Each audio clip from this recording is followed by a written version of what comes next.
invito entonces que abran vuestras Biblias en Efesios, capítulo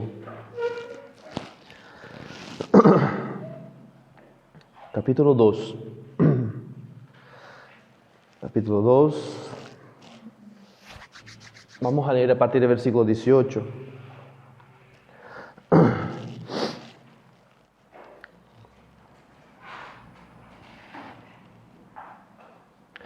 Este será la continuación, este sermón será la continuación del sermón de la semana pasada.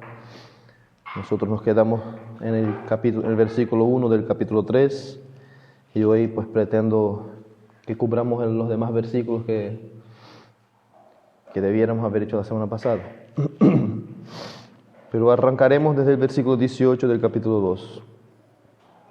Así está escrito.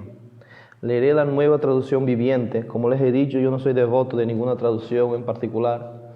Las traducciones, al fin y al cabo, son diferentes herramientas que nos ayudan a entender la palabra de Dios.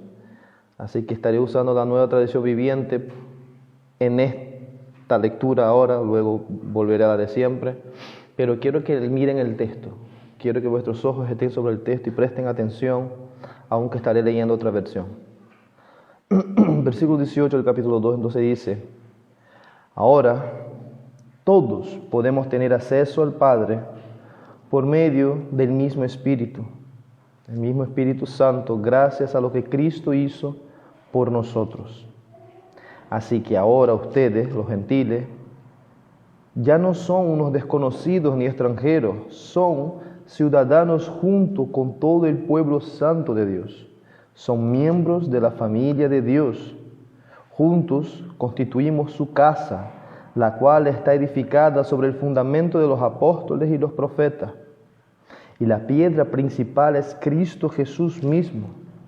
Estamos cuidadosamente unidos a Él y vamos formando un templo santo para el Señor. Por medio de Él, ustedes, los gentiles, también llegan a formar parte de esta morada donde Dios vive mediante su Espíritu. Entonces entramos al capítulo 3, versículo 1. Cuando pienso en todo esto, yo, Pablo, en vuestras versiones dirá, por esta causa, yo, Pablo. ¿Por qué quise hacer esa lectura desde el versículo 18? Para cobrar mayor sentido esta primera expresión, por esta causa. ¿Por qué usé esta versión? Por cómo introduce el capítulo 3. Cuando pienso en todo esto, yo, Pablo.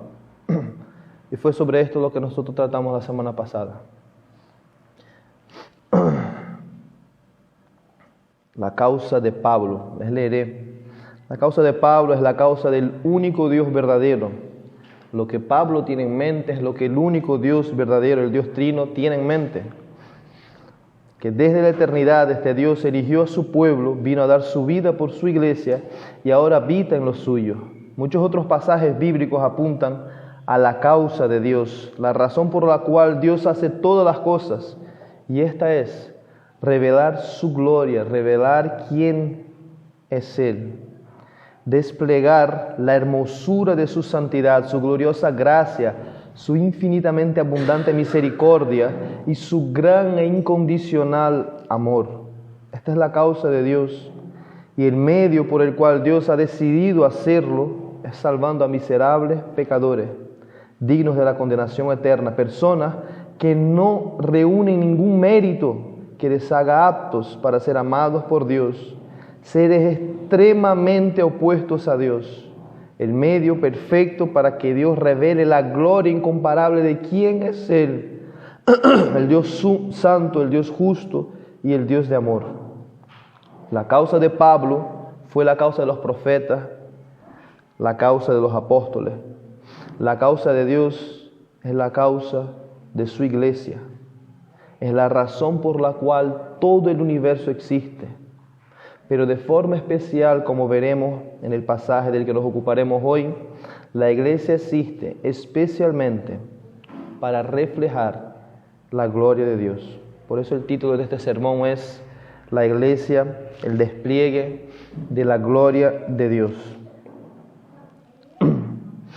La causa que el autor tiene en mente es esta misma, la revelación de la gloria de Dios a través de la salvación de la iglesia.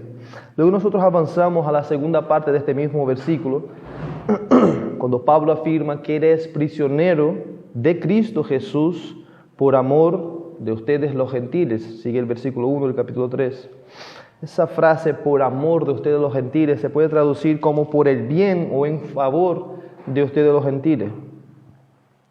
La decisión que se tomó en las diferentes traducciones de incluir la palabra amor es porque esa transmite la idea que ambas frases en su original, en griego, como su traducción y adaptación al castellano, quieren matizar. Pablo es prisionero de Cristo Jesús en favor de la iglesia, por amor de la iglesia, por el bien de la iglesia. Y esto quiere hacer reducir para nosotros este matiz caritativo del amor, ese matiz generoso, ese matiz altruista del amor de Cristo. Pablo aquí encarna de cierto modo esta imagen de satisfacción del amor sacrificial. Él está gozoso aunque está en cadena y él entiende que aunque sus circunstancias sean adversas, no están bajo el dominio de hombres. Él es prisionero de Cristo. Y esa es una respuesta activa de amor hacia aquellos que se tiene por algo precioso. La respuesta natural de aquellos que han recibido una naturaleza sobrenatural por la operación del Espíritu Santo. Hermanos, esto es amarnos unos a otros como Cristo nos amó y dio su vida en nuestro favor. También trabajamos sobre una definición que quiero repetir, una definición de amor en base a lo que meditamos la semana pasada. El amor de Cristo, el amor evangélico, se caracteriza, se distingue y se manifiesta como un sacrificio en servicio de las necesidades de otros que no merecen esta clase de amor y que tampoco pueden hacer nada por restituir aquello que yo sacrifico por amor. ¿Y qué sacrifico por amor? Mi vida misma. Lo voy a repetir. El amor de Cristo, el amor evangélico, se caracteriza, se distingue y se manifiesta como un sacrificio en servicio de las necesidades de otros que no merecen esta clase de amor y que no pueden restituir aquello que se sacrifica por amor. Esto es mi vida misma. Hermanos, esta es la clase de amor que nosotros necesitamos.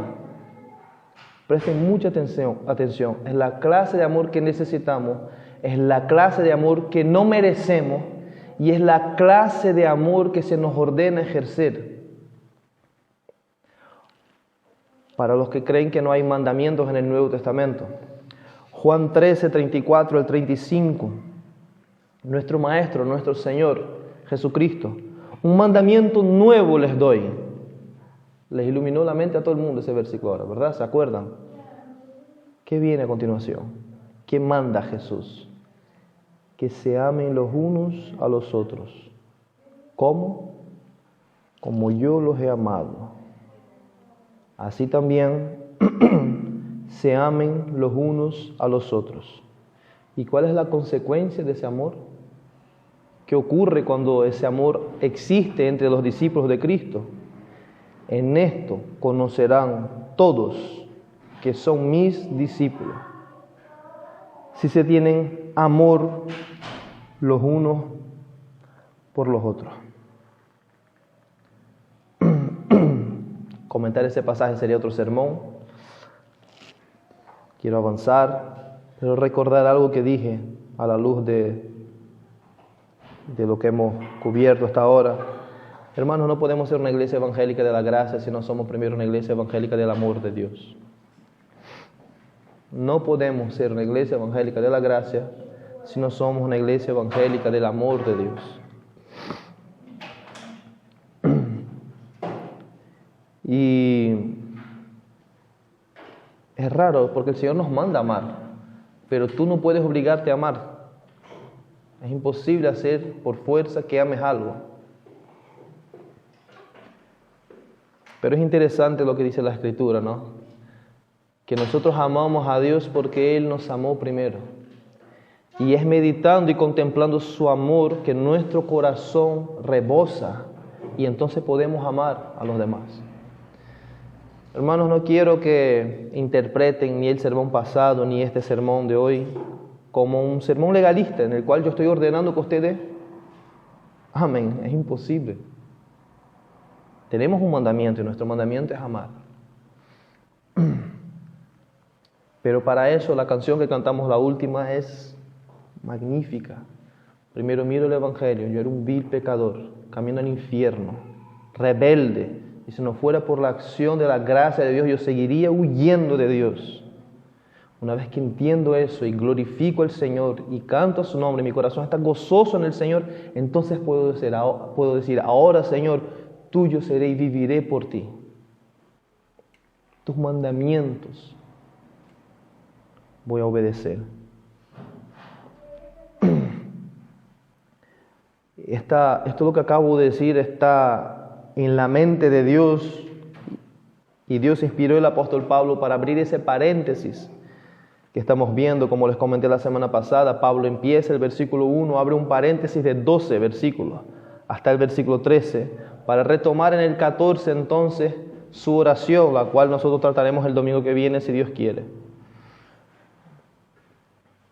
¿Por qué Dios inspira al apóstol Pablo a frenar, a parar y abrir ese paréntesis? Como veremos hoy, hay cosas que no podemos perder de vista. También les llamé la atención a que este capítulo es el divisor de aguas. Hemos estado en el modo, como les he explicado, modo indicativo del Evangelio, en el que vemos Dios, la palabra de Dios indicando lo que Dios ha hecho y hace y hará por nosotros. Pasaremos a la segunda mitad de la carta a los Efesios, a ese modo imperativo en el que entonces somos ordenados a vivir a la luz de ese Evangelio. Pero es sumamente importante que no perdamos de vista el Evangelio. No está aquí en mis apuntes. Si alguno quiere abrir vuestras Biblias en Apocalipsis 2. Es verdad que de forma dogmática yo no puedo afirmar que esta carta realmente fue escrita a la iglesia de los Efesios. Eso lo expliqué en el primer sermón de esta serie. Pero sí puedo afirmar con bastante certeza de que la iglesia en Éfeso tuvo acceso a esta carta. Era una carta circular para la región donde estaba esa iglesia, siendo esa iglesia misma la principal.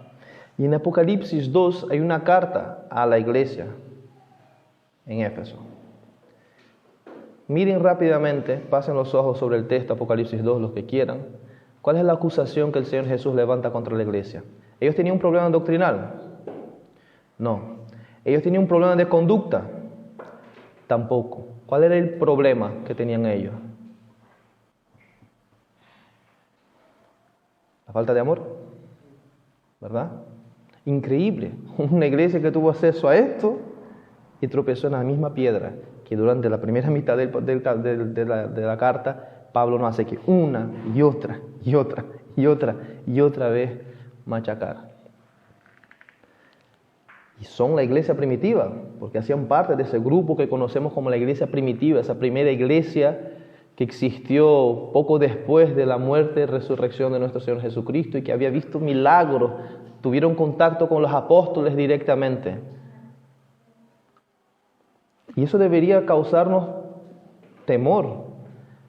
Pablo oró por ellos y rogó a Dios que iluminara los ojos de los corazones de ellos para que ellos pudieran entender esto. Llegamos a Apocalipsis 2 y vimos que no entendieron.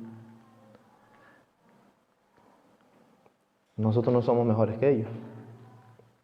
Así que debemos acercarnos con bastante temor, bastante humildad a la palabra de Dios y entender que necesitamos tan desesperadamente de la obra del Espíritu Santo cuanto ellos necesitaban. Que la oración pidiendo que Dios ilumine los ojos de nuestros corazones es algo serio. Hermano, cada vez que leo esta carta, la he leído muchas veces.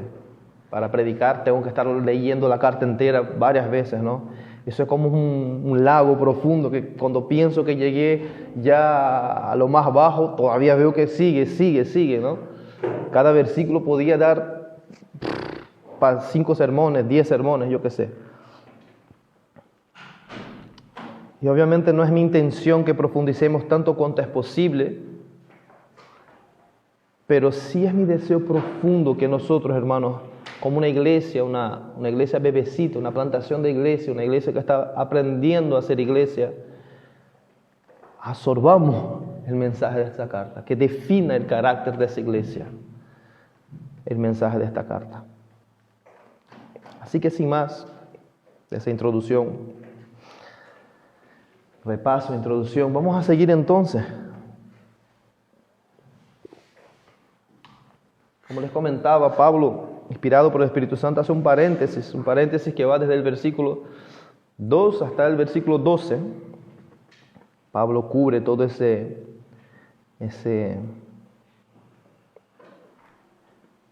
sección de la carta, inspirado por el Espíritu Santo, obviamente, retomando temas que él ya ha tocado antes, como el tema del misterio, que otrora fue oculto, pero que ahora, en ese entonces, y a nosotros también, es revelado por medio de los apóstoles. Revelado a la iglesia. Y aquí quiero llamar la atención a algo interesante. El otro día estaba hablando con una persona y me comentaba que en su iglesia hay apóstoles, ¿no?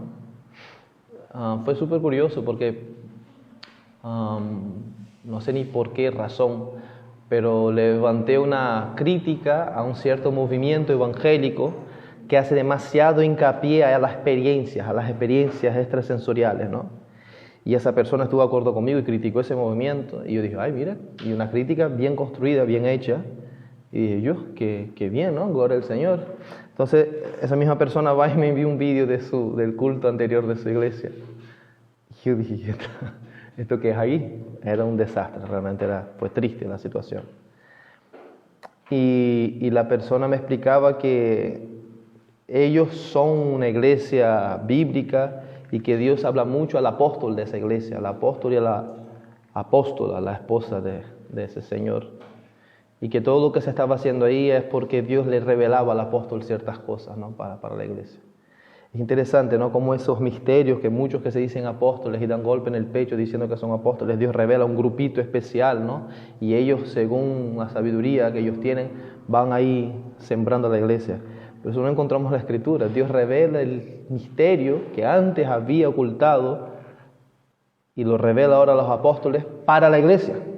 No es para que los apóstoles sean superiores a la iglesia o porque ellos son más iluminados que la iglesia, pues ellos manejen la iglesia como les da la gana. No, el misterio revelado a los apóstoles es un misterio que es para la iglesia. Ese mismo misterio hizo que los apóstoles terminaran todos muertos, pasando hambre, desnudez, peligros, espada, como el mismo Pablo parece tener en mente cuando está escribiendo Romanos 8. Un pequeño apunte, ¿no? Esa gente que va diciendo por ahí que son apóstoles, son iluminados y guardan un secreto, ¿no? No, es que Dios me reveló un misterio muy importante. Déjalo ahí. No le crean a esa gente. Paréntesis aparte.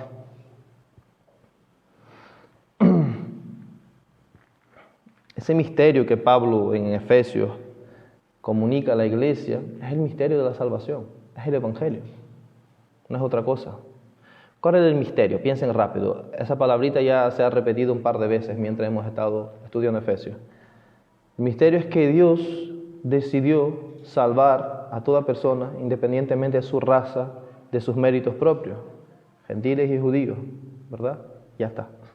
El misterio es que Dios sí cumplió lo que dijo Abraham: en tus simientes serán bendecidas todas las naciones de la tierra.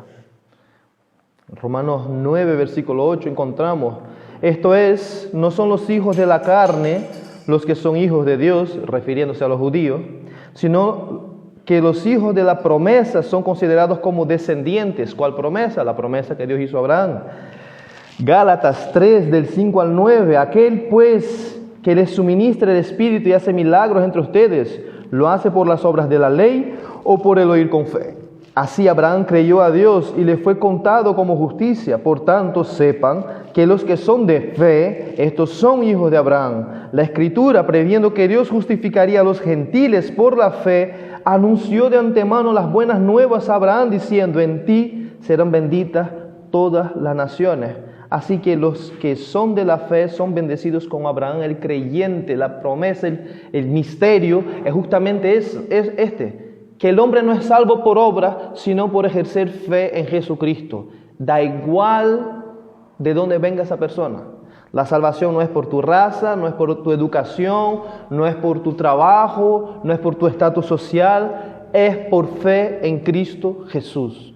La salvación no es por obras, es por fe en Cristo Jesús. Este es el misterio, ya está.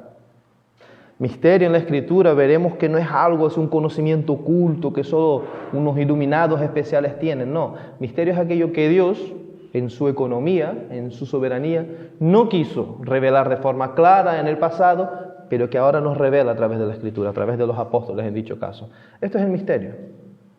No hay mucho que darle vuelta. Les leo: Dios no quiere que Pablo avance sin antes hacer hincapié en que la salvación es una obra de Dios. La salvación no se otorga a una persona en función de su raza o lengua, o porque sigue una serie de ritos y de preceptos religiosos. La salvación es solamente mediante la fe en Jesús. Es solamente por la operación de la soberana gracia de Dios. Se nos otorga solamente por la eficaz y suficiente vida, muerte y resurrección de Jesucristo y por el mérito de Él. Por esto, toda gloria, toda alabanza son debidas solamente a Dios. El hecho de que Dios haya querido que que esto sea enfatizado tantas veces, esas verdades evangélicas, nos debe sacudir a recordar, hermanos, que no hay vida de iglesia, no hay vida cristiana, no hay nada más allá del Evangelio.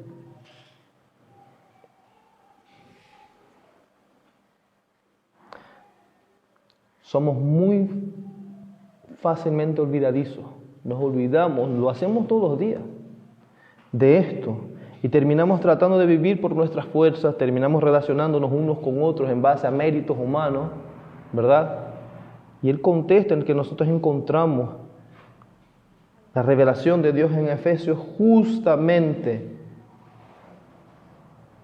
¿cómo pudiera expresarlo?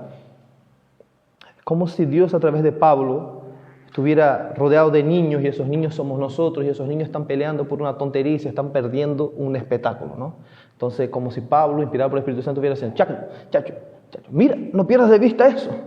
Estás perdiendo la experiencia más grande de tu vida. Ahora está anunciado que un cometa que pasa cada 50 millones de años, 50.000 años, yo no sé, eso dicen ellos, va a pasar y lo podremos ver todos, ¿no? Y no volverá a pasar hasta dentro de 50 y pico, no sé cuántos años. Entonces están todos ahí mirando al cielo, no quieren perder ese momento tan maravilloso. Es algo así. Ese énfasis repetido de Pablo es: no dejes de mirar al Evangelio, no dejes de ver la gloria de la gracia de Dios revelada en el Evangelio, no pierdas de vista. Y hermanos, como les dije al principio, eso es sumamente importante para que avancemos a la segunda parte de la carta a los Efesios. Yo, como los conozco y los escucho, sé que todos tienen una profunda preocupación en ser esposos según la Escritura y esposas según la Escritura. No pueden serlo si esto no tomó vuestro corazón. Es imposible. Yo me acuerdo que yo hice una trastada cuando era pequeño y me hicieron escribir 500 veces ese pasaje de Efesios que dice que los hijos deben obedecer a sus padres. 500 veces fue, no, casi nada. Ojo, Samuel. 500 veces. Podía haber escrito 500 millones de veces. Jamás podría cumplir eso. Jamás podría vivir si no entendiera esto. Dios amó a viles pecadores. Murió por viles pecadores. Y nos otorgó el privilegio de ser su familia y hermanos unos de los otros. gloriosa gracia de Dios es lo que nos capacitará a vivir a la luz de esa gracia. Y por eso Dios ha inspirado a Pablo de manera que repite y repite y repite lo mismo una y otra vez. Versículo 2. Entonces,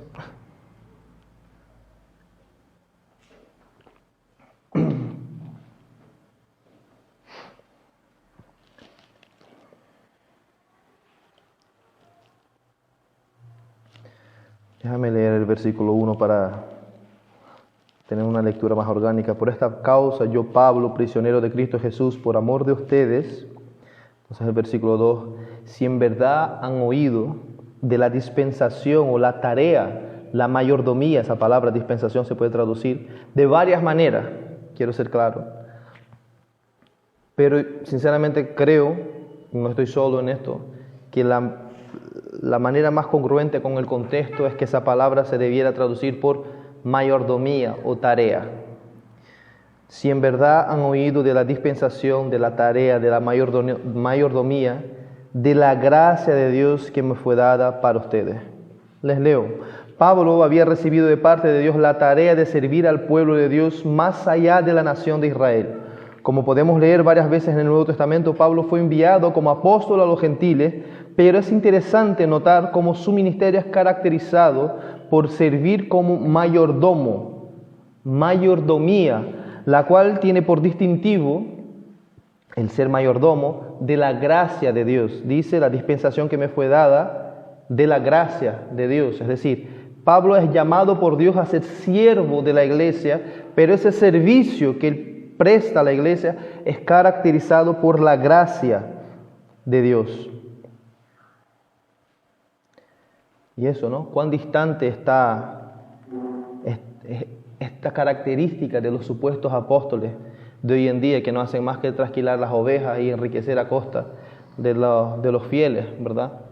Que no hacen más que torcer las escrituras y decir cualquier chorrada en su favor. El apostolado de Pablo era caracterizado por ser un siervo, un mayordomo de la gracia a la iglesia. Así que una vez más, hermanos, gloria al Señor, esa iglesia no tenemos ese problema. Cualquiera que entre por esa puerta diciendo que es apóstol puede dar la media vuelta y salir por la misma. Los apóstoles se quedaron allá atrás. Ya está. Eso veremos más adelante en Efesios una vez más. Y aún ellos eran siervos de la iglesia, no la iglesia era sierva de ellos. Ahora bien, hermanos, lejos de tratar de otorgarnos algún tipo de autoridad apostólica, sí creo que a nosotros, aquí en esta iglesia, somos 4 los que la iglesia ha escogido como los líderes de esta congregación. Sí creo que a nosotros este pasaje nos debería hacer pensar. Ahora la congregación frota las manos, ¿no? Pablo recibió un ministerio de servir a la iglesia. Y ese ministerio estaba caracterizado por la gracia de Dios. Pero cuando vemos la vida de Pablo como apóstol, ¿dónde le llevó el ejercer ese ministerio? Lo vimos en el versículo 1, ¿no? ¿A dónde? A la cárcel. ¿Entienden, no? La conexión. Así que iglesia, persígannos. Que nosotros sirvamos a esta congregación con este mismo afán de Pablo. Un afán evangélico, centrado en Dios. Que podamos realmente, hermanos, no enseñorearnos sobre esta congregación. No somos señores de la iglesia, somos siervos de la iglesia. Y nosotros, los que somos dirigentes de esta congregación, no podemos olvidar de eso. Y somos siervos de la gracia de Dios a la iglesia.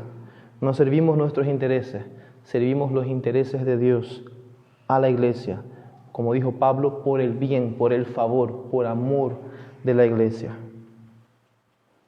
Que Dios nos ayude a ser siervos de la iglesia comprometidos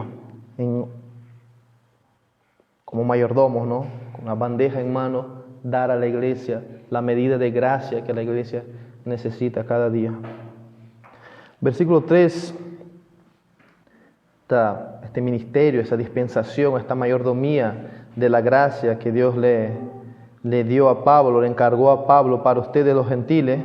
Versículo 3, este ministerio que le fue dado por revelación a Pablo, dice que por revelación me fue dado a conocer el misterio, que yo ya les expliqué qué es el misterio, tal como antes les escribí brevemente, en vista de lo cual leyendo podrán entender mi comprensión del misterio de Cristo, que en otras generaciones no se dio a conocer a los hijos de los hombres, como ahora ha sido revelado a sus santos apóstoles y profetas por el Espíritu.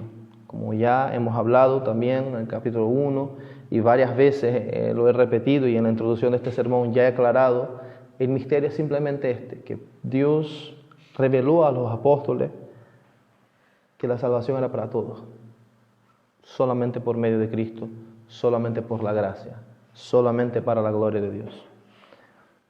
Versículo 6, a saber, entonces Pablo va ahora repasar, ¿no?, el misterio. Ya dijo lo del misterio 2 veces. Ya habló de su ministerio y habló que su ministerio es este, ¿no?, el misterio que Dios reveló a los apóstoles en favor de la iglesia. Y ahora él va brevemente a resumir qué es ese misterio. Versículo 6. A saber, que los gentiles, ojo al dato, porque si se dan cuenta yo pasé muy rápido por los versículos anteriores. No es que sean relleno, es contexto. El punto principal está aquí en el versículo 6. Y aquí nos vamos a detener un poquito más. A saber, ¿qué es eso del misterio? Que los gentiles son coherederos y miembros del mismo cuerpo, participando igualmente de la promesa en Cristo Jesús mediante el Evangelio. Y aquí Pablo una vez más hace esas frases en las que él junta un montón de cosas con un significado tremendamente profundo, las combina y las junta toda en una frase cortita, ¿no? Y tú paras y dices, madre mía, ¿cómo yo voy ahora a desempacar todo esto? Así que les voy a leer un montón, para no estar dando vueltas yo aquí y diciendo bobería. El misterio de Cristo, este misterio que fue revelado a los apóstoles y profetas, es ahora declarado abiertamente a la iglesia. Este misterio es la buena noticia de salvación a todas las naciones, sin hacer acepción de persona. Todo creyente verdadero son coherederos entre sí y miembros unos de los otros, siendo todos el mismo cuerpo de Cristo. Dos aspectos más nosotros encontramos aquí entonces, hermanos, de la nueva identidad en Cristo. ¿Se acuerdan que nosotros hablábamos de la identidad que tenemos en Cristo Jesús? Dos aspectos más se nos presentan de la identidad. ¿Se acuerdan que dije que es muy importante entender Efesios porque nos ayuda a entender, nos comunica la identidad de la iglesia? Hermanos, aquí hay varias personas, todos los miembros de esa iglesia hemos venido de otras iglesias. Y vinimos de otras iglesias porque no estábamos de acuerdo con la manera, con la identidad de esas iglesias. Y tenemos la presunción de ser una iglesia con una identidad bíblica. Es nuestra presunción, es nuestro golpe en el pecho de esta iglesia. Y esto es muy peligroso, porque corremos el tremendo riesgo de ser simplemente otros más, montando aquí un chiringuito a nuestra imagen y semejanza. Pero como los demás, que muchas veces son criticados por nosotros, a veces legítima y a veces no legítimamente, tenemos una tremenda responsabilidad. Es decir, tú quieres ser iglesia, así es iglesia, así se hace. Abre mano de tus principios, valores, tus estándares, tus experiencias, tus cosas. Esta es la imagen de la iglesia. Y Pablo, inspirado por el Espíritu Santo, nos está dando dos características fundamentales de lo que es ser iglesia. Yo les voy a decir con esas palabras, son un poco duras. Si yo soy jefe de un lugar y hay una tarea que llevar a cabo, yo digo cómo se hace. Y si el empleado me viene con historias y dando vueltas, no sé qué, yo digo, mira niño, es así. O tú haces así, o te puedes ir, yo me busco otro que haga el trabajo. Es fuerte, es duro, ¿no? Pero ¿por qué un jefe tendría entonces la autoridad? Porque es el jefe. Y si es el dueño, más todavía. Eso es palabra de Dios. Lo que estamos leyendo es la palabra de Dios. Y las características que apuntan, y vamos a ahondar en ellas, es lo que Dios quiere que distinga una iglesia. Entonces no distingue una iglesia lo que quiero yo, sino lo que Dios quiere. Porque sí, la iglesia es nuestra iglesia, amén, aleluya, la iglesia es de Dios primeramente. ¿Vale? Después de ese tono tormentoso, Vamos a ver qué bello, qué maravillosas son esas dos características que el texto apunta. Dos aspectos más de la nueva identidad que tenemos en Cristo son aquí apuntados. Ojo al texto. ¿Qué somos según el texto? Coherederos. Hermanos, a diferencia de otras porciones bíblicas en las cuales apunta que somos coherederos con Cristo, el texto no dice que somos coherederos con Cristo. No es herejía, lean el texto. Pueden leer los versículos que siguen, los versículos que quedaron atrás. No dice que somos coherederos con Cristo. Somos coherederos unos con otros. Coherederos, este prefijo co implica que heredamos en conjunto, que tomamos parte de un mismo botín, que somos beneficiarios de una misma bendición, que juntos, en conjunto, se nos da una gracia, una riqueza. Alguien hereda una riqueza, un bien. ¿Cuál es la riqueza que heredamos? La salvación, el ser hechos, hemos visto en los versículos 18 al 22 del capítulo 2, conciudadanos, familia de Dios, templo, casa de Dios, donde Dios habita. La herencia que tenemos, esa riqueza que tenemos en Cristo Jesús. Somos coherederos. ¿Por qué estoy diciendo todo esto? El punto es este. Necesitas. No tienes una parte en esa herencia tú solito. La herencia no es solo tuya. La salvación no es solo tuya. El ser iglesia no es algo solo tuyo. El que está a tu lado, el que es miembro de la iglesia, vamos a hablar de esta iglesia local, los demás creyentes y miembros de esa iglesia tienen la misma entrada al Padre por el mismo Espíritu que tú. Aquí no hay nadie más cercano a Dios. Aquí no hay nadie más hijo de Dios que nadie. Los verdaderos creyentes, verdaderos hijos de Dios son iguales, son coherederos. Nos llama la atención a que somos familia, como hemos visto antiguamente. Somos familia. Y allí cuando hemos leído en el capítulo 2, en lugar de decir que somos hijos de Dios, que lo somos, no, apunta que somos familia. O sea, ¿a dónde quiere Dios que miremos? A nuestra unidad como cuerpo, como iglesia de Cristo, como la novia de Cristo, como el pueblo de Dios. ¿Entienden? Yo estoy sumamente preocupado en que ¿será que me están entendiendo? Sí, somos coherederos con Cristo, gloria al Señor, pero no es donde el texto nos quiere llevar ahora mismo. Quiere que miremos al que está al lado nuestro. ¿Cuál era el conflicto? ¿Cuál era la pelea? Gentiles y judíos, ¿no?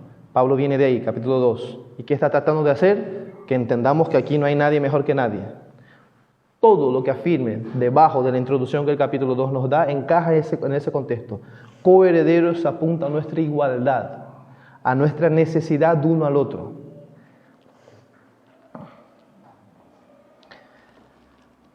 A diferencia de otras porciones bíblicas, aquí Pablo no se refiere a que seamos coherederos con Cristo, sino que el énfasis recae sobre nosotros como iglesia, como familia de Dios. Somos hijos de Dios y por ende somos hermanos. Es este aspecto familiar de la identidad de la iglesia que Pablo quiere enfatizar aquí. Por eso somos coherederos, heredamos juntos, somos herederos de Dios y heredamos una herencia común. No hay vestigios, hermanos, de individualismo aquí. Y esto se hace más notorio en la segunda afirmación, la segunda característica, la segunda descripción que Pablo hará de nuestra nueva identidad en Cristo. Somos, dice el autor divinamente inspirado, ojos en el texto, ¿qué viene después? Somos coherederos y ¿qué más somos según el texto?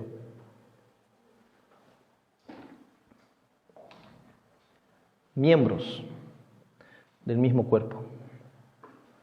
¿Verdad que dice eso el texto? Pero no dice solamente esto.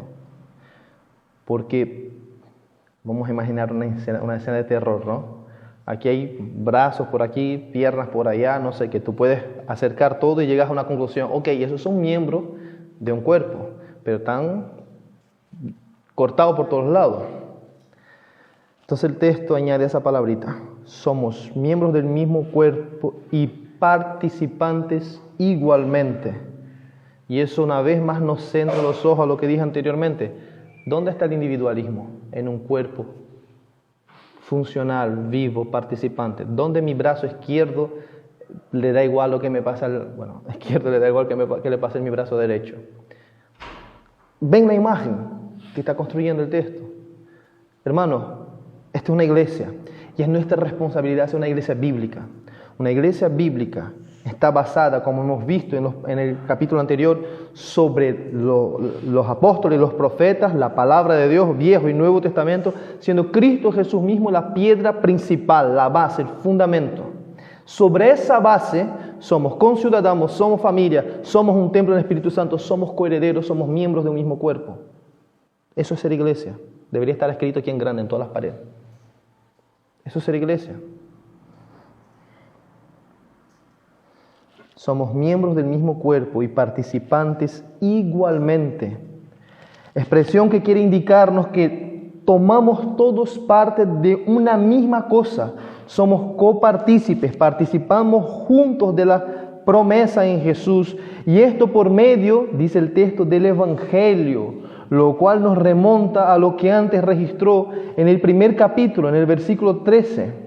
En él también, versículo 13, capítulo 1, versículo 13, en él también ustedes, después de escuchar el mensaje de la verdad, el evangelio de su salvación, y habiendo creído, fueron sellados en él con el Espíritu Santo de la promesa, versículo 14, que nos es dado como garantía de nuestra herencia, coherederos, con miras a la redención de la posesión adquirida de Dios para la alabanza de su gloria.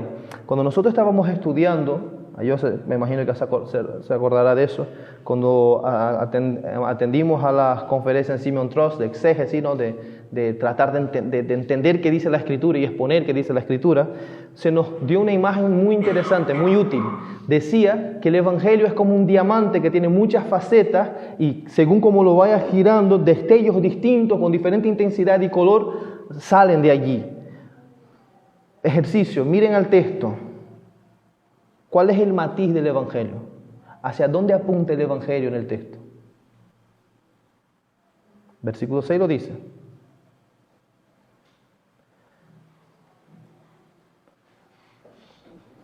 A la unidad. A la unidad. El Evangelio, hermanos, no es solamente un mensaje que sirve para que pecadores vengan a la salvación. Pecadores, somos pecadores, ¿no? Incrédulos vengan a la fe. Perdidos vengan a la salvación. El Evangelio es un mensaje que une la iglesia. Una iglesia evangélica. Es una iglesia unida. Es una iglesia que funciona como cuerpo, como familia, como templo santo. Por eso dije antes, es nuestra presunción, nuestro golpe en el pecho. Y el audio quedó ahora destrozado con los golpes que acabo de dar en el micrófono. Nuestra presunción de que somos una iglesia evangélica, hermano, queda en mera presunción si eso no existe en la práctica. Pero como yo les dije antes, hermanos, no les puedo obligar, no me puedo obligar a amar. Ese amor que emana de Pablo por la iglesia, cuando leemos las cartas que Pablo escribe, vemos que ese hombre está enamorado de Cristo. Ese hombre está totalmente tomado por Cristo Jesús. La gracia de Dios es algo que le tiene, loco de amor por Dios. Él no quiere otra cosa. Él quiere morirse, ir con el Señor, de tanto que está tomado. Pero ese amor por Dios lo vemos igualmente manifestándose en un amor sacrificial entregado por la iglesia. Él respiraba amenazas contra la iglesia. Y ahora el hombre está dispuesto a morir por amor de la causa de Cristo. Eso es su iglesia. Ven la incoherencia a la que yo quiero apuntar. No podemos, hermanos, decir qué lindas son las doctrinas de la gracia.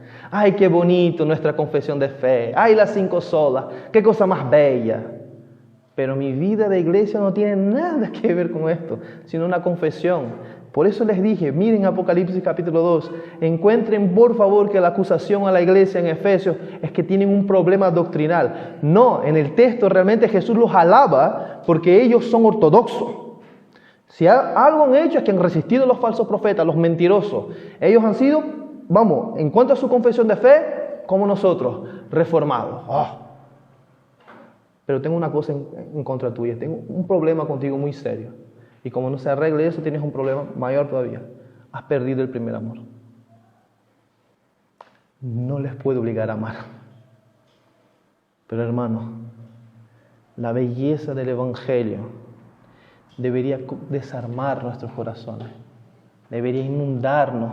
Pensar, hermanos, que Dios nos amó de tal manera que envió a Jesucristo para morir en una cruz, para rescatarnos y para hacernos coherederos, familia, un pueblo santo, una nación santa, herederos de la gloria eterna. Esa es nuestra parte. ¿Cuál es nuestra parte? La gloria eterna. Eso debiera, hermanos, unirnos de una manera. No sé quién ha practicado deporte de grupo. Tenemos el fútbol, tenemos un propósito, ganar el campeonato. Todos trabajamos juntos para marcar gol. Y me da igual que el otro haya marcado gol, quizás el portero abraza y se alegra igualmente.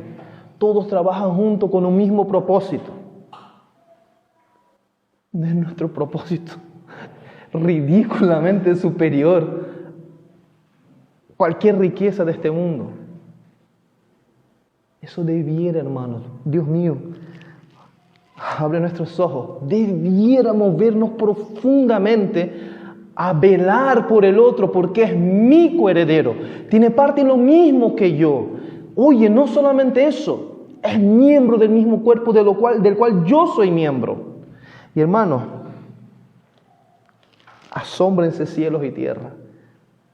¿De quién es ese cuerpo? De Cristo. No es de cualquier cuerpo que estamos hablando. No es de cualquier grupo de personas que estamos hablando. Asómbrense cielos y tierra. Cuerpo de Cristo. Aquel que lo llena todo en todo. La iglesia es la plenitud de aquel que lo llena todo en todo, que es el cabeza del cual somos el cuerpo. Hermano, yo me puedo pegar una eternidad, ni yo termino de comprender la grandeza de esto. El matiz del Evangelio, la verdad del Evangelio, aquí el Evangelio nos está enfocando a que miremos eso. ¡Wow! Somos salvos por gracia, somos coherederos, somos miembros uno de otro, somos el cuerpo de Cristo. La belleza de la iglesia, hermano, la maravilla que hay en ser iglesia, no es meramente para que funcionemos bien. Vamos a funcionar bien para que el hermano nos siga echando la bronca porque nos falta amor. ¿Qué va? La belleza de la iglesia es que es el cuerpo de Cristo. ¿Logran entender lo que trato de decir?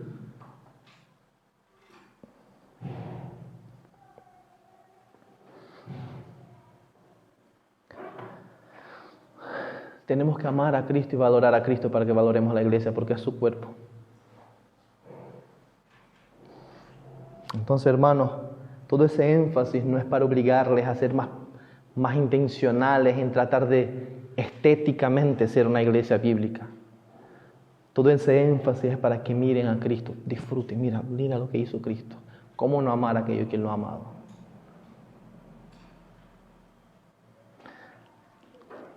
Pero hay otra cosa en este texto que quiero llamar la atención. No cualquier persona puede ser heredero de Dios. No cualquier persona puede ser coheredero. No cualquier persona tiene parte en esa herencia que tiene la iglesia de Dios. No cualquier persona puede decirse hija de Dios. No cualquier persona puede decirse pueblo de Dios. A no cualquier persona podemos llamar hermano. Los coherederos son aquellos hermanos, como podemos ver en el texto, que han escuchado el Evangelio, han creído al Evangelio.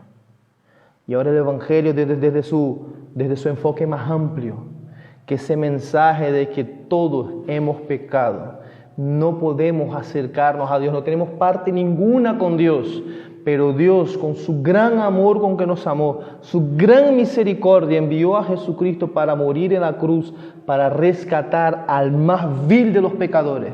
Solo aquellos que han visto la belleza de ese mensaje y han dicho, wow, tú eres mío, son coherederos, son miembros del cuerpo de Cristo. Solo aquellos que fueron tomados por la belleza del Evangelio y lo miran y dicen, tú eres mi rey, tú eres mi rey. Aquellos rebeldes que andaban por ahí, como todos nosotros en otro tiempo, viviendo en nuestra rebeldía, hijos de ira, hijos de desobediencia, pero que de repente, Dios se metió por medio de nuestra carrera hacia el infierno, vimos su luz por su gracia y fuimos tomados por su amor y nos arrepentimos de nuestro pecado y nos seguimos arrepintiendo de nuestros pecados. Solo esas personas son coherederos. Si tú no te has arrepentido de tus pecados, no has creído en el Evangelio, sigues siendo, como la misma carta indica en los capítulos anteriores, hijo de desobediencia, hijo de ira, muerto en tus delitos y pecados, camino al infierno. No tienes parte en eso, pero lo maravilloso es esto: la puerta sigue abierta. El Evangelio sigue siendo anunciado, el Evangelio sigue siendo el mensaje de la salvación. Cree en el Evangelio, arrepiéntete de tus pecados y entonces podrás ser coheredero con nosotros. Qué bello es decir eso.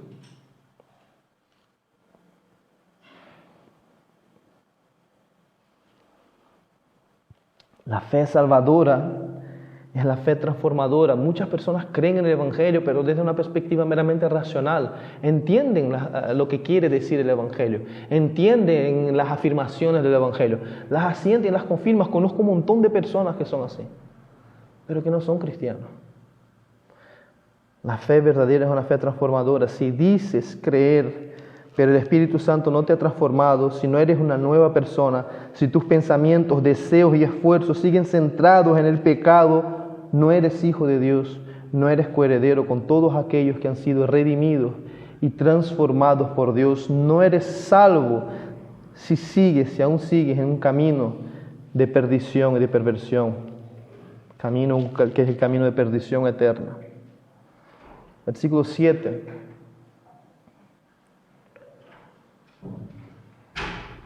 Entonces Pablo vuelve a repetir la palabrita, ¿no? Es de este evangelio, es de este mensaje. Todo el chorro que les acabo de soltar es de esto, dice Pablo, que fui hecho ministro, conforme al don de la gracia de Dios que se me ha concedido según la eficacia de su poder. Quiero parar aquí. Una vez más me dirijo a los que somos líderes en esta congregación. Aunque todos somos ministros del Evangelio, aunque todos somos enviados a predicar el Evangelio, aunque todos somos llamados a encarnar la gracia y predicar la gracia de Dios, aún con todo, debemos ver cómo Pablo entiende su ministerio. Él fue hecho ministro, lo cual es siervo. La palabra ministrar significa servir. Eso es un ministro, ¿vale? Fui hecho ministro conforme la dádiva, el don.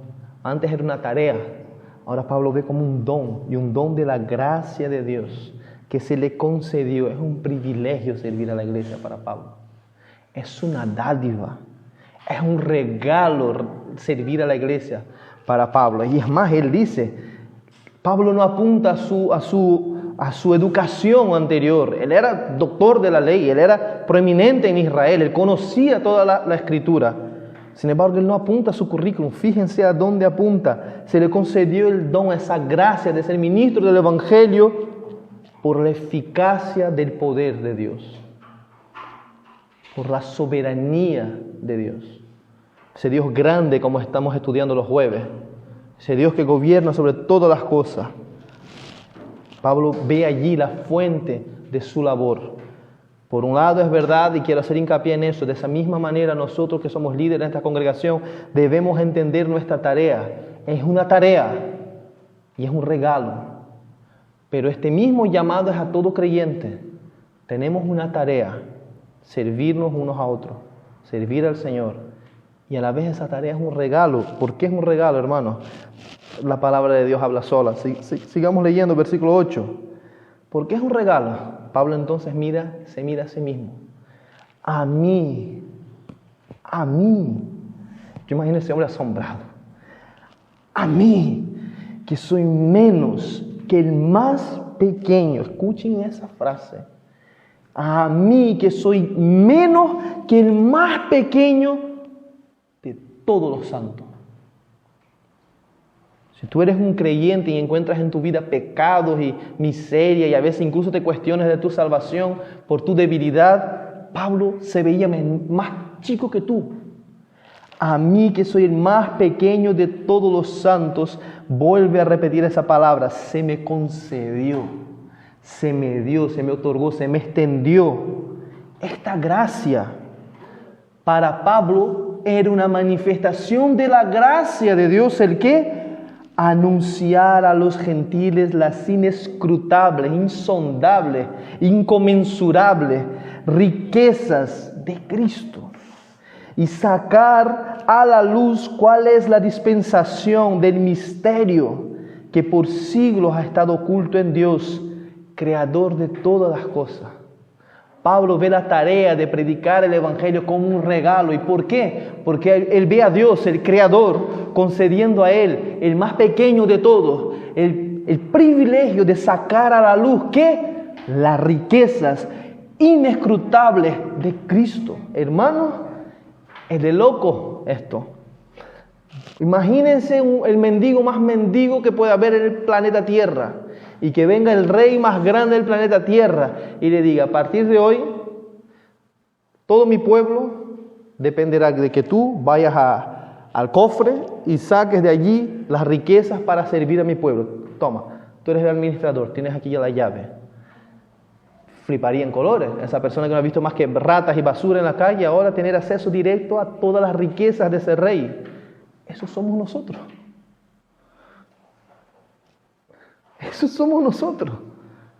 Dios nos invita, Dios nos concede, Dios nos otorga a nosotros que somos pecadores miserables el privilegio de ir a otros pecadores miserables y decir, mira esto, mendigo llevando a otros mendigos a buscar pan, desgraciado, agraciado, ayudando a otros desgraciados a encontrar sobreabundante gracia. Por eso es un privilegio, hermano. No por lo que somos. Por eso es una tarea que debe urgirnos, que debe movernos. No porque queremos que el nombre Iglesia Evangélica de la Gracia en Lanzarote sea conocida por todos los rincones de la tierra. No, lo que queremos es que Cristo sea conocido, es que sus riquezas inescrutables salgan a la luz y se nos concede a nosotros. Piensen esto. A mí, con mis luchas, con mis pecados, con mi pequeñez, el Dios creador, dice el texto, según la eficacia de su poder, nos concede el privilegio de sacar a la luz las inescrutables riquezas de Cristo. Que el Señor aplique esto a nuestros corazones. Es muy grande esto. Eso debería movernos a querer evangelizar, movernos a querer evangelizarnos unos a otros, mover a esforzarnos y esforzarnos y esforzarnos, porque, hermanos, están en tinieblas. Pero se nos concede sacar a la luz las riquezas de Cristo para los que están en tinieblas. ¿Entienden? Imagínenlo, ¿entienden lo que trato de decir?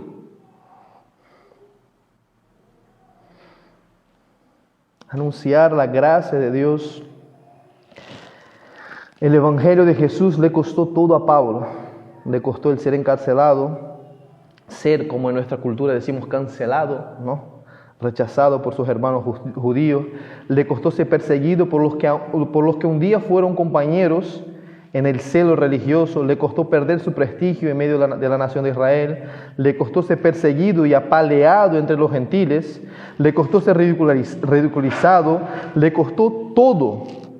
Le costó su vida. Sin embargo, siempre cuando leemos Pablo hablando de su ministerio, sus afirmaciones en cuanto a su labor misionera, su labor evangelística, la cual Dios le encomendó, encontramos que Pablo todo esto no lo veía como una carga molesta, como una obligación a ser obedecida a regañadientes, con resignación. Para Pablo, predicar el Evangelio, servir a la iglesia, era un privilegio.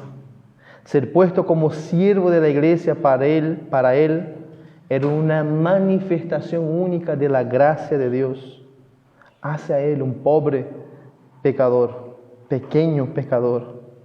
Hermanos, la belleza de Cristo, la belleza de la causa de Cristo, había tomado de tal manera el ser de Pablo. Por eso mismo él abrió este pasaje diciendo que él estaba en cadena un prisionero de Cristo por amor a la iglesia, porque su corazón encontraba a Cristo precioso, por lo tanto encontraba a la iglesia preciosa. Les he comentado, creo que en el sermón pasado, cuando yo entré a trabajar en la empresa donde trabajo, el puesto en el que yo entré era bajo, duro, me daba igual que sea bajo y un puesto difícil.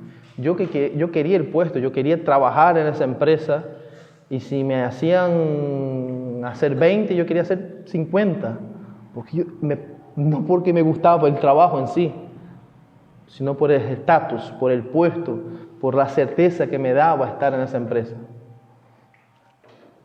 ¿Ven la relación? No es el hecho en sí de venir todos los domingos, estar aquí, o los jueves, no es eso. La belleza no está ahí, la belleza está en Cristo.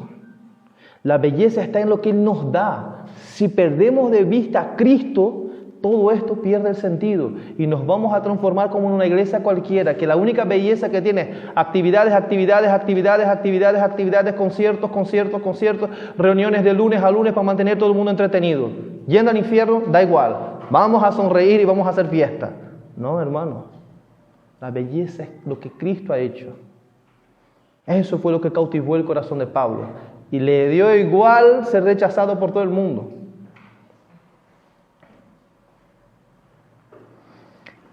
Escuchen, hermanos, sirvo, obedezco, porque amo a Dios y porque soy amado por Dios. Hemos hablado de esto en los estudios bíblicos los jueves. Sirvo a Dios porque amo a Dios, obedezco a Dios porque amo a Dios. Y más allá, sirvo a Dios y obedezco a Dios porque Él me ama. Esto definía la vida de Pablo. Esto debe definir esta iglesia. Las preguntitas que me gusta siempre plantearles, ¿no? Preguntitas para aplicación. Querida, amada iglesia que tanto amo y Dios sabe que es verdad. Cada uno de ustedes piensen, ¿es para ti un privilegio haber sido salvado por Dios?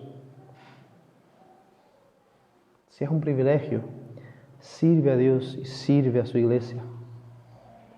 ¿Estás realmente agradecido por la gracia que Dios ha manifestado al sacrificar a Jesucristo por amor tuyo? Sirve a Dios y sacrifícate por la iglesia, por amor a la iglesia. Hermanos, aman a Dios, amas a Dios, entiendes, percibes su gran amor por ti. Ama a la iglesia de Dios. Versículo 10. De este modo, y aquí es la corona del texto, de este modo la infinita sabiduría de Dios. ¿De qué modo? Salvando a pecadores. El ministerio de Pablo era predicar de las riquezas, de inescrutables riquezas de Cristo, ¿no? El evangelio de nuestra salvación. Y es de este modo, Dios, a través de pecadores, alcanzando a pecadores, de este modo, la infinita, es alucinante esto, en verdad, la infinita sabiduría de Dios, de este modo, puede ser dada a conocer ahora por medio de la iglesia, no de ángeles, no de serafines ni querubines, no de abrir el mar rojo, no de levantar a muertos, no de conciertos, no de nada de esas cosas. De este modo, la infinita sabiduría de Dios puede ser dada a conocer ahora por medio de la iglesia a los principados y potestades en los lugares celestiales. Fíjense lo que está diciendo el texto, hermano. Que los principados y potestades, los ángeles, los seres celestiales, para conocer la infinita sabiduría de Dios, ¿hacia dónde miran? A la iglesia, a nosotros. ¿Entienden la belleza de la iglesia? La iglesia es bella y es un privilegio servir a la iglesia, porque Dios escogió la iglesia como un medio para revelar su infinita sabiduría. Iglesia no es cosa pequeña. Es verdad que en la antigüedad la iglesia pecó mucho en hacer demasiado hincapié sobre ese punto. Y tenemos como resultado de eso, entre otras cosas, la Iglesia Católica Romana. Por entender mal lo que quiere decir ese texto. La iglesia no es un mecanismo que ordena y que se sobrepone sobre personas. La iglesia son personas que se aman, se sirven por amor a Cristo y por amor uno de otro. Eso es la iglesia. Y es esto mismo, pecadores que aman a pecadores, pecadores amados por Dios, pecadores que aman a Dios, pecadores que predican el Evangelio, que Dios revela su eterna, infinita, incontable, imposible de cuantificar sabiduría a todos los seres celestiales. Y eso, hermanos, no es una novedad para Dios. La iglesia no es el plan B. La iglesia no se le ocurrió a Dios a medio camino. Versículo 11. Conforme al propósito eterno que llevó a cabo en Cristo Jesús nuestro Señor, en quien tenemos libertad y acceso a Dios con confianza por medio de la fe en Él. Les leo para no divagar. En el Viejo Testamento vemos cómo Dios escogió y separó a Israel para mostrar en ellos su poder, su gloria, su santidad a todas las naciones de la tierra. Según lo que dice Pablo y conforme el contraste que hace, este plan con Israel era algo temporal, terrenal, una sombra de su plan eterno. Pero ahora Dios ha revelado cuál era su plan eterno, el misterio, el cual no se limita a meramente revelar su gloria y poder y santidad ante los hombres, sino desplegar su gloriosa y dinámica, multiforma, polivalente, inescrutable, asombrosa e infinita sabiduría a los principados y potestades en el plan celestial. Estos que habitan en la presencia eterna de Dios, aun contemplándole allí, sin pecado, en plena gloria, no pueden contemplar la infinita y gloriosa sabiduría divina, sino es a través de la obra redentora que Dios llevó a cabo por la iglesia a través de Cristo Jesús. La iglesia es el cuerpo de Cristo. Es el medio que Dios escogió desplegar, manifestar, revelar su gloria. La iglesia no es asunto pequeño. No estamos aquí jugando, no podemos perder nuestro tiempo jugando a ser iglesia, porque Dios no juega con el tema de la iglesia. La obra de Cristo, hermanos, es el fundamento de la iglesia, como vemos al final de este pasaje. La obra de Cristo es el fundamento de la iglesia. La obra de Cristo continúa en la iglesia. La plenitud del ministerio de Dios en la redención se revela entre su pueblo. La iglesia surge solo a partir del Evangelio. Como dijo John Stott, la iglesia se encuentra en el centro mismo del propósito eterno de Dios. No es una ocurrencia divina tardía, no es un accidente de la historia. La iglesia debe considerarse importante para los cristianos. Ojo, ¿por qué la iglesia debe ser algo importante para ti? La iglesia debe considerarse importante para los cristianos debido a su importancia para Cristo. Cristo fundó la iglesia, Cristo la compró con su sangre y Cristo se identifica eternamente con su iglesia. Terminamos el versículo 3 entonces. Pablo hace ese breve comentario que nos quedaremos sino en una pregunta de aplicación para nosotros frente a ese comentario. Ruego, después de decir todo eso, Pablo suelta esta afirmación. Ruego por tanto, y ahora no está rogando a Dios, está rogando. Hay diferentes interpretaciones de esto. Algunos dicen que es parte de la oración de Pablo el hecho de que él diga, ruego por tanto que nos desmayéis, se le está rogando a Dios que ellos no desmayen. Yo creo que no es así, creo que ese ruego, esa petición de Pablo es dirigida a la iglesia como ánimo. Dice el texto, ruego por tanto que no desmayéis a causa de mis tribulaciones por vosotros, porque son vuestra gloria. Es decir, Pablo está encarcelado, Pablo está en cadena por amor a la iglesia. Y eso entristecía a la iglesia. Y aquí mis preguntitas. Pablo no anima a la iglesia a ser más celosa a través de esa afirmación. Pablo no está animando a la iglesia a ser más activa a través de esa afirmación. Pablo no está animando a la iglesia a tener más actividades a través de esa afirmación. Pablo quiere animar a la iglesia a que su corazón no se pese, no desmaye por lo que está pasando con su hermano. ¿Ven dónde está el corazón de la iglesia? Y yo me pregunto y les pregunto, hermano, si Pablo tuviera que lanzarte una palabra de ánimo, una palabra, si él tuviera que orar incluso por ti, oraría para que no desmayaras, para que no te desanimaras, no te debilitaras, no te entristecieras. ¿Cuál sería la razón de esa oración? ¿Será que sería la causa de Cristo? ¿Será que mis aflicciones son aflicciones egocéntricas? ¿Son aflicciones centradas en mis propios intereses o son, déjame inventar una palabra, eclesiocéntricas, iglesiocéntricas, cristocéntricas? ¿Por qué estaba triste la iglesia? Porque Pablo, apóstol de Jesucristo, servidor del Señor, estaba encarcelado por amor a la iglesia. La causa del evangelio causaba congoja al corazón de la iglesia. Para vergüenza nuestra, escuchamos de misioneros que están muriendo y pasamos del tema. Para vergüenza nuestra, hoy el hermano dijo vamos a levantar una ofrenda a una persona necesitada. No tengo ni idea si es evangélica, ni me importa ahora mismo. Pero es una persona necesitada por la cual la iglesia puede ejercerse como iglesia. Debería crear congoja en nuestro corazón, atender esas necesidades por amor de Dios y de su evangelio. Termino con esto, hermanos. El amor que Pablo tenía por Cristo rebosaba y se extendía a la iglesia de Cristo. Es evidente en sus palabras y en su vida. Pablo vivía para Cristo y para su iglesia. Su vida estaba centrada en Cristo y consecuentemente también en su novia, la iglesia. Y la combinación de ambas cosas caracterizó su vida y ministerio como un ejemplo de una vida vivida para alabanza de la gloria de Dios, una vida conjunta con el pueblo de Dios que existe para ser un instrumento único por el cual Dios revela quién es a toda creación.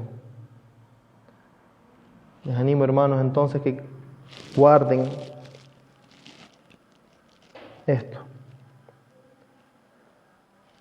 Dios amó a la iglesia de tal manera que envió a su Hijo a morir por ella. Su Hijo vino, vivió y murió por la iglesia, resucitó, intercede por la iglesia. Los apóstoles, llenos del amor de Dios, hicieron lo mismo. El Evangelio hoy nos incita a esto, hermanos, a entender. Somos una familia, somos un cuerpo. Amamos a Dios, amemos a la iglesia, sirvamos a la iglesia. Que nuestro corazón se aflija por la causa de la iglesia. Que nuestras fuerzas se excedan por la causa de la iglesia. Por la causa de la iglesia es la causa de Dios. La iglesia es el medio por el cual Dios muestra su gloria. No hay causa más maravillosa que esta. Inclinen vuestras cabezas, vamos brevemente a orar.